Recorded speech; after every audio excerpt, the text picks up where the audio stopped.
जय शिवराय मित्रांनो, बंधूंनो आणि भगिनींनो, लाडक्या बहिणीसाठी अतिशय आनंदाची बातमी आहे। लाडक्या बहिणींना आता 21,000 रुपये मिळणार आहेत डायरेक्ट थेट खात्यात। तर ज्या मुलीच्या लग्नासाठी हे 21,000 रुपये मिळणार आहेत। तर ज्या महिला विधवा आहेत व निराधार आहेत अशा महिलांचे ज्या मुलीचं लग्न असेल त्या महिलांना मुलीच्या लग्नासाठी 21,000 रुपये मिळणार आहेत।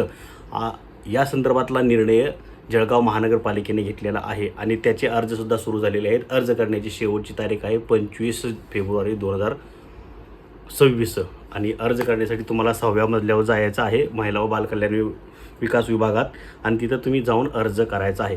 फक्त 23 महिलांना याचा लाभ दिला जाणार आहे, त्यामुळे जो कोणी सुरुवातीला येईल त्याला प्राधान्य दिले जाणार आहे। त्यामुळे ज्या महिला पात्र असतील, गरजू असतील, या ज्या महिलांच्या मुलींचं लग्न असेल त्यांनी यासाठी अर्ज करायचा आहे।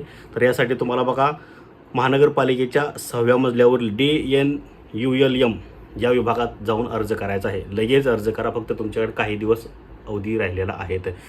जो कोणी जळगावमधून किंवा जळगावच्या आसपासचे लोक असतील, जळगावचं ओळखीचा व्यक्ती असेल, त्याच्यापर्यंत ही माहिती पोहोचवा। जय हिंद, जय महाराष्ट्र।